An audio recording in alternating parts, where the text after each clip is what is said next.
Hello everybody, I'm Niali Alui. I'm a master's student in the Department of Computer and Information Science at Indiana University, Purdue University in Indianapolis. My advisor is Dr. James Hill, and this video is over our generalized approach for non-intrusive real-time instrumentation of standards-based distributed middleware. To start, I will talk about real-time instrumentation, which is the process of collecting data on source code. There are two types, intrusive and non-intrusive instrumentation. Intrusive refers to modifying source code in order to collect data. The advantage is that instrumentation code becomes a part of the execution flow, but the disadvantage is that any change to the application also requires changes to the instrumentation code. Now, non-intrusive refers to collecting data without modifying source code.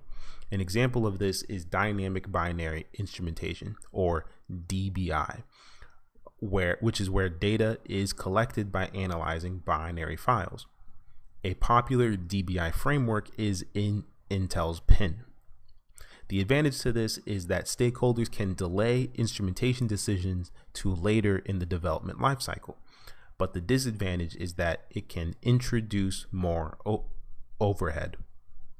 Regardless, we chose to use the non-intrusive route because by looking at third-party binary files, we can provide a greater visibility into the system. Existing research shows that it's possible to use DBI to non-intrusively instrument a standards-based distributed middleware such as Corba. The authors of this paper noticed that Corba middleware have patterns to their symbols, which we call standards, where the communication methods were prefixed with the substring push.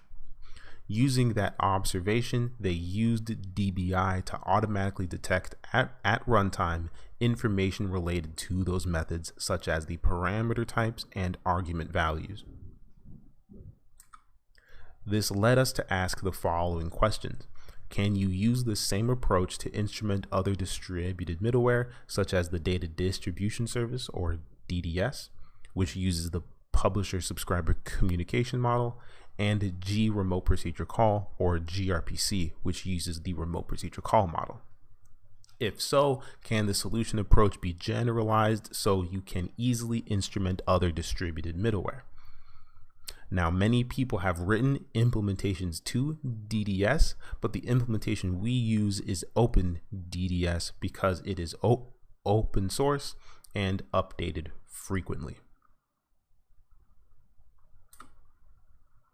Before I dive into how we answered those questions, I first want to describe the case study referenced throughout this presentation. We wrote a stock quoter application for both OpenDDS and gRPC middlewares where there are two endpoints, a stock distributor and a stock broker. On this slide, you see the stock quoter application from a high-level view in OpenDDS, where the distributor is the publisher and the stock broker is the subscriber. The exchange event topic is a data repository which the distributor will use to notify brokers whether the stock exchange is open or closed for trading. The distributor will use the quote topic to constantly produce stock quotes, such as the stock's name and value. The broker will constantly read from these topics. On this slide is a high-level view of the case study with gRPC, which again uses the Remote Procedure Call model. The stockbroker is the remote client and the stock distributor is the remote server. The broker will invoke the remote procedure request quote with the name of the stock they want a quote on.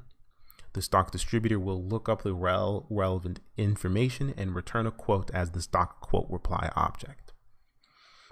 With the case study understood, I will get back to discussing how we created a tool to non-intrusively instrument these middlewares.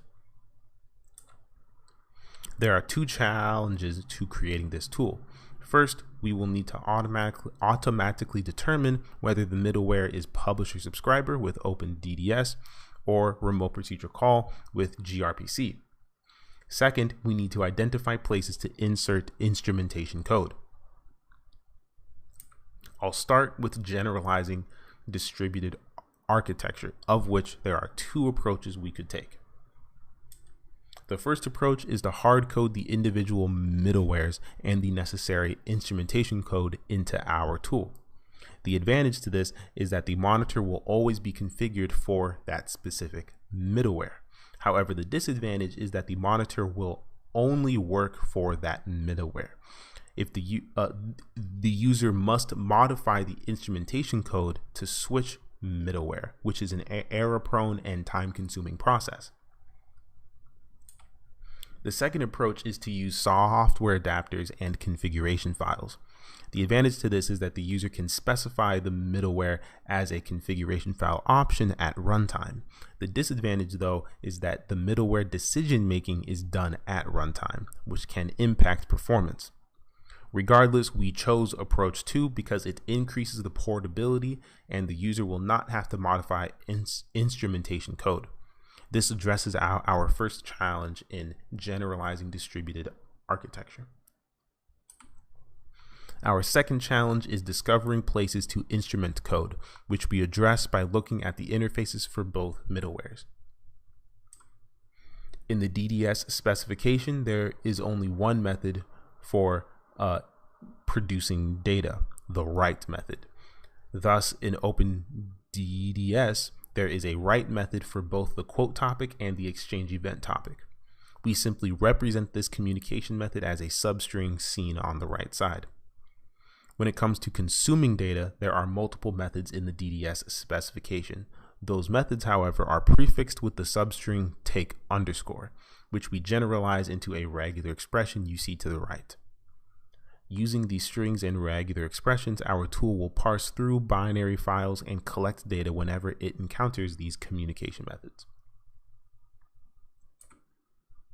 In this slide, you see the interface for the request quote remote procedure call in GRPC. We observed that the first parameter to all remote procedures is of type client context. There may be any number of parameters following the client context argument, but those are defined by the application designer.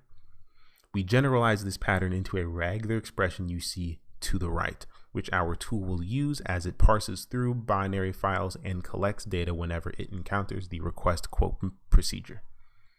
By taking advantage of these standards, we addressed our second challenge on discovering points of instrumentation. We combined our solution to those two challenges into a tool named the Standards-Based Distributed Middleware Monitor, or SDMM.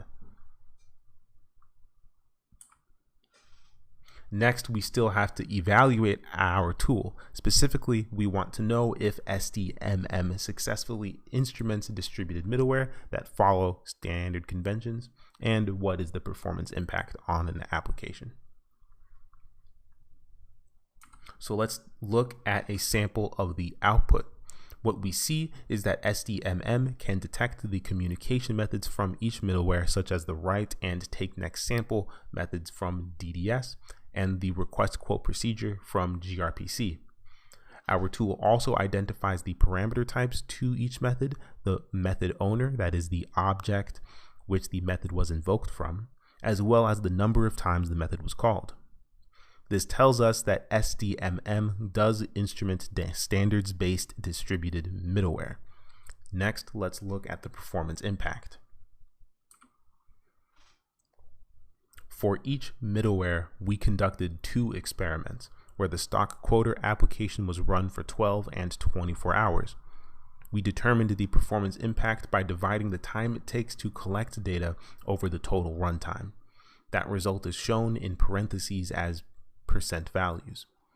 What we see is that the OpenDDS publisher accounts for 0.002% of the total runtime in the 12 and 24-hour experiments, and the subscriber only accounts for 0.001% in both experiments.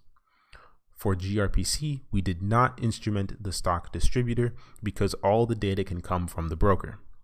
Regardless, data collection accounts for 0.48% in the 12-hour experiment and 0.40% in the 24-hour experiment.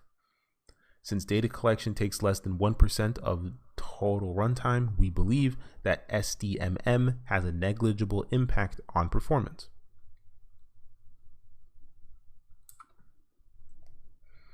One of the conference reviewers wanted to know what happens when we scaled the number of nodes and when we scaled up the number of nodes and introduced noise into our experiments, since the experiments you saw before on the previous slide were done with one node to each endpoint and no noise. To achieve this, we added one more client-side node to the 12-hour experiment and ran a second client in the background on each node. So there is two OpenDDS subscribers running on 2 nodes and 2 GRPC brokers running on 2 nodes, for a total of 4 subs and a total of 4 brokers. This slide shows you the result from the longest running application on each node. We see that data collection on the OpenDDS publisher accounted for 0.001% of the total runtime, the subscriber 0.003%, and data collection on the longest running GRPC broker accounted for 0.36%. Data collection was a little slower on the OpenDDS sub because communication methods on the second subscriber node occurred later, which delays instrumentation. For the GRPC broker, data collection was a little faster. Now, please recall that these distributed middlewares are designed for big applications. That means lots of users, lots of clients, and lots of data. So this means that there is some number of clients or users or something where the system is performing at its best. So we think we're getting closer to that performance sweet spot by scaling up the number of GRPC nodes.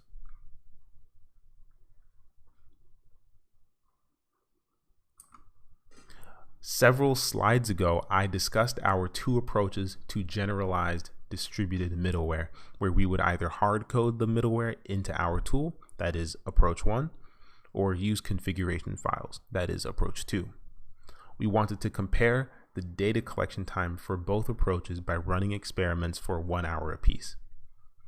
The result is that the hard-coded approach was faster than the configuration file approach. This aligns with our expectations.